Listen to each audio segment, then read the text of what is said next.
Hello everyone. आज के इस वीडियो में हम क्लास 11th का चैप्टर 8 उसकी मिसलेनियस एक्सरसाइज पहले 6 क्वेश्चंस को कवर करेंगे। तो चलिए शुरू करते हैं। Question number 1, if f is a function satisfying f x plus y equal to f x into f y, ये रिलेशन है। चलिए मैं लिख लेता हूँ यहाँ। We have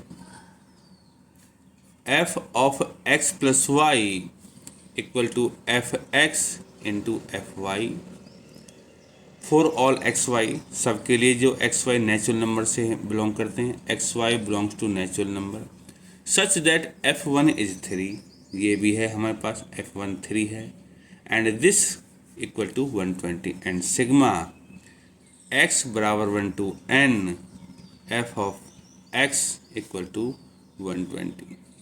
then we have to find the value of n। हमें यहाँ n equal to question mark ये निकालना है। नाउ देखो, इसका मतलब है x बराबर 1 to n means f1 f2 f3 f4, तो हमें सब नंबर्स निकालने हैं। नाउ हम क्या करेंगे, f2 निकालेंगे पहले। f2 देखो ये है एफ एक्स प्लस वाई है, f x into f y, तो f2 होगा f1 प्लस में 1 ऐसे कर सकते हैं। और अगर मैं इसको लगा दूं तो ये बन जाएगा f1 इंटू f1, और f1 जो है मेरा 3 है, तो ये हो जाएगा 3 इंटू 3 बराबर 9। ऐसे ही मैं f3 निकाल सकता हूँ। f3 क्या होगा, f ऑफ 2 प्लस में 1, तो इसको मैं फिर लगाऊंगा, x प्लस वाई दोनों का मल्टीप्लाई हो जाता है यहाँ, तो मीन्स f2 इंटू f1, तो f2 तो है हमारा 9 और f1 है हमारा 3, तो ये हो जाएगा 27। देयरफॉर सीरीज क्या हो जाएगी, 3 प्लस में 9 प्लस में 27, इस तरीके से। ठीक है, हेयर ए की वैल्यू है 3 और r 9 को 3 से डिवाइड करूँगा तो 3 आएगा, और एस एन इस सीरीज का सम f1 f2 f3 जो भी होगा वो 120 है। अब बस हमें इस n की वैल्यू निकालनी है। एस एन 120 है, इसका मतलब है a r power n minus 1 upon में r माइनस 1 इक्वल टू 120। यहाँ से a की वैल्यू 3 है, तो 3 और r की वैल्यू 3 है, 3 की पावर n माइनस 1 अपॉन में 3 माइनस 1 बराबर 120, पावर n माइनस 1 बराबर 120 इंटू 3 माइनस 1 2 ऊपर चला जाएगा और ये 3 नीचे आ जाएगा। यहाँ से 3 पावर n माइनस 1 हो जाएगा 3 से 40 बार, 40 गुना 2 80 हो जाएगा, और 1 उधर चला जाएगा, तो 3 पावर n बराबर 81, और 3 पावर n बराबर, और 81 को लिख सकते हैं हम 3 पावर 4 विच इम्प्लाइज n बराबर 4। यही है हमारे इस क्वेश्चन का आंसर। क्वेश्चन नंबर 2, इसमें लिखा है the sum of some terms of a GP is 315। कुछ टर्म्स का सम 315 है। तो सॉल्यूशन में अगर हम लिखें तो एस एन, तो n टर्म्स का सम 315 है। चलिए, whose first term and the common ratio are 5 and 2, ये फर्स्ट टर्म है मीन्स a की वैल्यू 5 है, एंड कॉमन रेशियो 2 है मीन्स r की वैल्यू 2 है। क्वेश्चन में find the last term and the number of terms, तो पहले हम निकालेंगे number of terms. Now S n है हमारे पास 315, और एस एन का फॉर्मूला होता है a r power n minus 1 upon में r माइनस 1 इक्वल टू 315। यहाँ से a की जगह आ जाएगा 5 और r की जगह 2 है, तो 2 की पावर n माइनस 1 अपॉन में 2 माइनस 1 इक्वल टू 315। यहाँ से 2 पावर n माइनस 1 बचेगा, 2 पावर n माइनस 1, और इधर 315 है, 2 माइनस 1 1, तो यहाँ 1 से मल्टीप्लाई हो जाएगा, और ये 5 इसके डिनोमिनेटर में चला जाएगा। तो यहाँ से क्या मिलेगा, 2 power n minus 1 equal to 5 से जब मैं इसको डिवाइड करूँगा तो आंसर आएगा 63, और यहाँ से 1 को उधर ले जाऊँगा तो 2 पावर n हो जाएगा 64। नाउ 2 पावर n 64 है तो 2 पावर n हो जाएगा 64 को लिख सकता हूँ मैं 2 पावर 6 और basis are same so powers are also same so n की वैल्यू हो जाएगी यहाँ से 6। तो एक तो हमने फाइंड कर लिया कि नंबर ऑफ टर्म्स 6 हैं, therefore number of terms equal to 6। Now last term, तो नंबर ऑफ टर्म 6 हैं तो लास्ट टर्म क्या होगी हमारी A6 ही होगी। तो A6 क्या होगी AR5 की जगह तो 5 है और R की जगह है 2 पावर 5 तो 5 इंटू 2 पावर 5 होता है 32 इंटू 5 होता है 160। This completes our question number 2। Question number 3, the first term of a GP is 1। इसने दे रखा है कि फर्स्ट टर्म जो A है वो 1 है। Sum of third and fifth term is 90 means A3 plus में A5 is 90। Find the common ratio to find R, ये हमें निकालना है। Now third term plus fifth term है 90 मीन्स A3 प्लस में A5 90 है। तो यहाँ से क्या मिलेगा A3 होती है AR² और A5 होती है AR4 बराबर 90 और A की जगह 1 है तो 1 अगर मैं इसमें रख देता हूँ तो बन जाएगा R² प्लस में R4 इक्वल टू 90। यहाँ से R4 पहले लिख लिया, R4 प्लस में R² और 90 को जब मैं इधर लाऊंगा तो माइनस का 90 हो जाएगा इक्वल टू 0। अब ये फैक्टराइजेशन किया जा सकता है इसका, तो क्या होगा R4 प्लस में 10R² minus 9R² minus 90 equal to 0। यहाँ से R² कॉमन लूँ अगर मैं तो बचेगा R² प्लस में 10, यहाँ से माइनस 9 कॉमन लूँ तो बचेगा R² प्लस में 10 इक्वल टू 0 और दोनों में से मैं ले लेता हूँ R² प्लस में 10 कॉमन, तो यहाँ बच जाएगा R² माइनस 9 बराबर 0। तो यहाँ से हमारे पास दो ऑप्शन है which implies either R² plus में 10 बराबर 0 और R² माइनस 9 बराबर 0। ये है नॉट पॉसिबल क्योंकि R² ये पॉजिटिव होता है और 10 भी पॉजिटिव है, दोनों पॉजिटिव का जोड़ कभी भी 0 नहीं हो सकता। तो हमारा काम यहीं से होगा R² minus 9 equal 0 which implies R² बराबर 9 को धर ले गए प्लस का और R बराबर प्लस माइनस 3, इसका अंडर रूट लेंगे तो 9 का 3 आएगा प्लस माइनस हो जाता है। तो ये हमारा क्वेश्चन नंबर 3 कंप्लीट हो गया। Question number 4, the sum of 3 numbers in GP is 56 कि 3 नंबर्स का जोड़ 56 है। नंबर्स किस में है GP में है। So let numbers are, numbers को मान लेते हैं हम A, इससे नेक्स्ट होगा रेशियो मल्टीप्लाई करने के बाद AR और फिर कॉमन रेशियो के बाद फिर हो जाएगा AR²। सो पहला क्या है sum of 3 numbers in GP is 56 means A plus में AR प्लस में AR² हो गया 56। A कॉमन ले लिया, क्या बचेगा 1 प्लस में R प्लस में R² इक्वल टू 56, इसको नंबर 1 मार्क कर सकते हैं। नेक्स्ट है if we subtract 1, 7, 21 from these numbers in that order कि अगर ये जो 3 नंबर थे इनमें से 1 घटाएं पहले में से, 7 घटाएं दूसरे में से, 21 घटाएं तीसरे में से, तो ये AP में कन्वर्ट हो जाएंगे ना।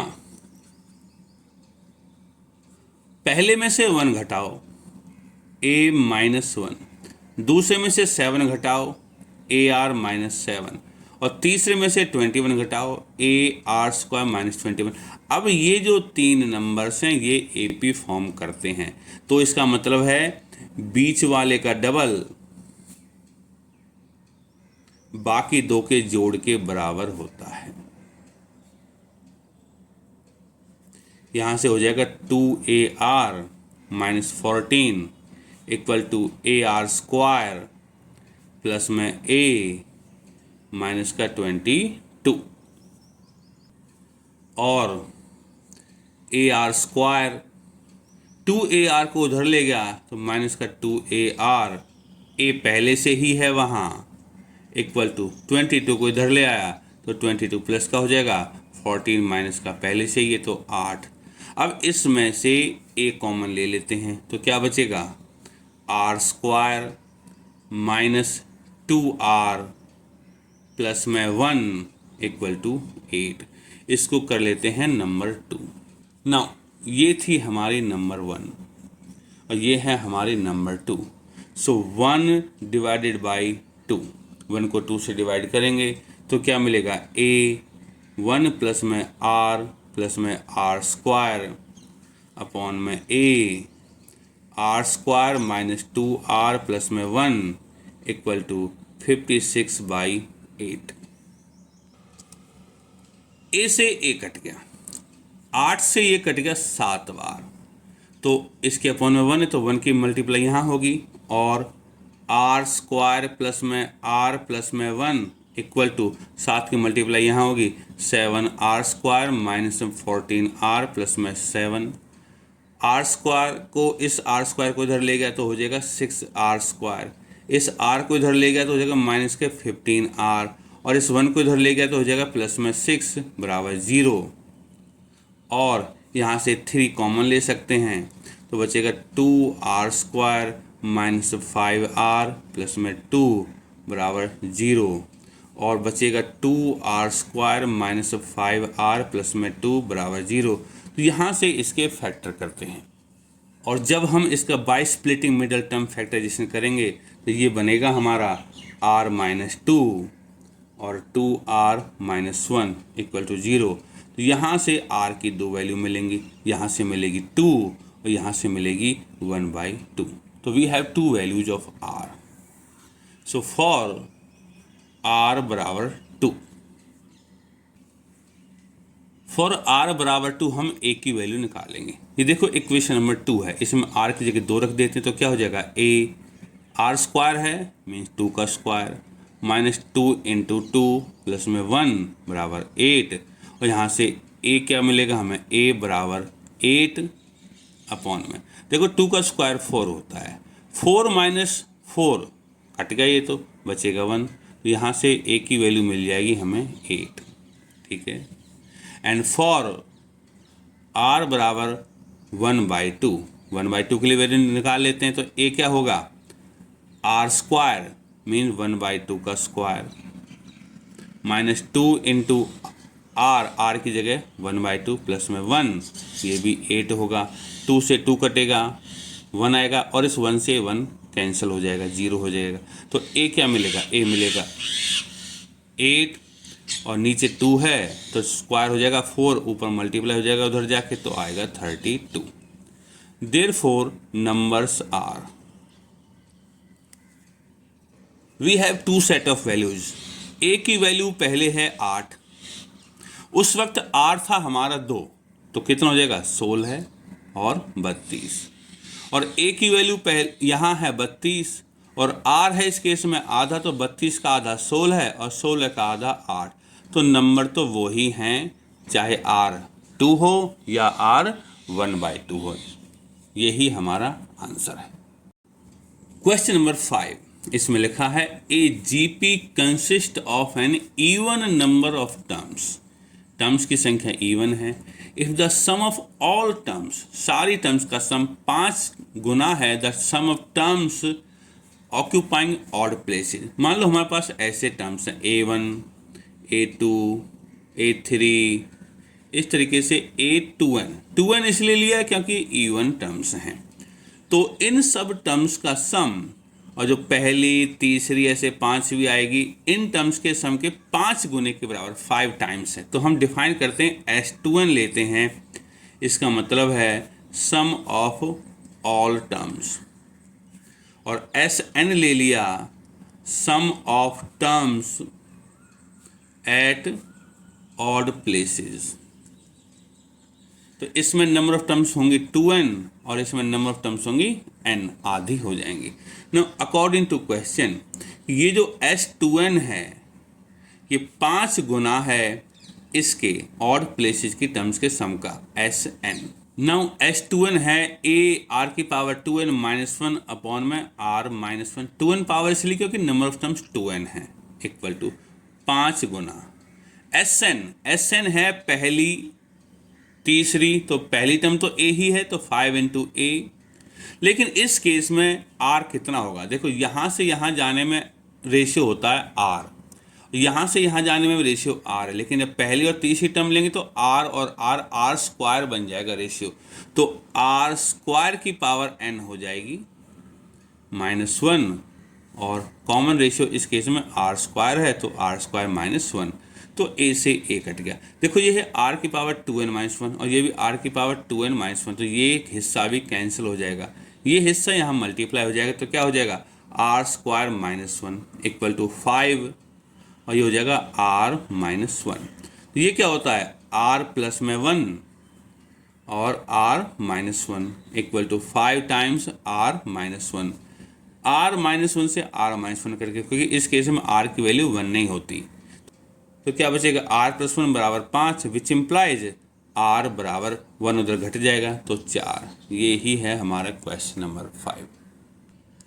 Question number 6, if a plus bx upon में a minus bx equal to b plus cx upon b minus cx equal to c plus dx upon c minus dx और x 0 के बराबर नहीं है, then show that a b c d are in gp। ठीक है, proof, we have a plus में bx upon में a minus bx बराबर b प्लस में cx अपॉन में b minus cx equal to c plus में dx upon में c minus dx, और x 0 के बराबर नहीं है। So applying componendo and dividendo, ये मैंने पहले भी क्वेश्चंस में अप्लाई किया है। तो इसका मतलब क्या होता है, न्यूमरेटर को एज इट इज और डिनोमिनेटर को न्यूमरेटर में जोड़ दो, प्लस में a minus b x upon में न्यूमरेटर में से डिनोमिनेटर को घटा दो तो a प्लस का तो a माइनस का हो जाएगा और bx माइनस का तो bx प्लस का हो जाएगा। और यही सब में करना है, b प्लस में cx प्लस में b minus c x upon में b plus c x minus b plus c x हो जाएगा, और equal to c plus d x plus में c माइनस डी एक्स और c प्लस डी एक्स, ये minus का c plus में d x हो जाएगा। bx से bx कट गया, a से a कट गया, cx से cx कट गया, b से b कट गया, dx से dx कट गया, c से c कट गया, तो a प्लस a बच गया 2a, bx प्लस bx हो गया 2bx, b प्लस b हो गया 2b, cx प्लस cx हो गया 2cx, c प्लस c हो गया 2c, और dx प्लस dx हो गया 2dx। 2 से 2 कट गया, इस 2 से ये 2 कट गया, इस 2 से ये 2 कट गया, क्या बचा a अपॉन में bx बराबर b अपॉन में cx equal to c upon में dx। यहाँ हम x से x भी काट सकते हैं, क्योंकि x is not equal to 0, तो क्या बचेगा a अपॉन में b बराबर b अपॉन में c बराबर c अपॉन में d। टेकिंग रेसिप्रोकल, अगर रेसिप्रोकल लेंगे तो b अपॉन में a equal to c upon में b हो जाएगा इक्वल टू d अपॉन में c हो जाएगा। तो ये देखो, अगर 4 टर्म्स होती हैं यहाँ हमारी a b c और d, तो ये जीपी में कब होंगी, जब b को a से डिवाइड करूँगा कॉमन रेशियो आएगा, c को b से करूँगा वो आएगा, और d को c से करूँगा, तीनों रेशियो बराबर होंगे। जो b अपॉन a है वही c अपॉन b है, वही d अपॉन c के बराबर होना चाहिए, तो यहाँ से यही है। Hence a b c d are in GP. This completes our question number 6। आगे के क्वेश्चंस को नेक्स्ट वीडियो में कवर किया जाएगा।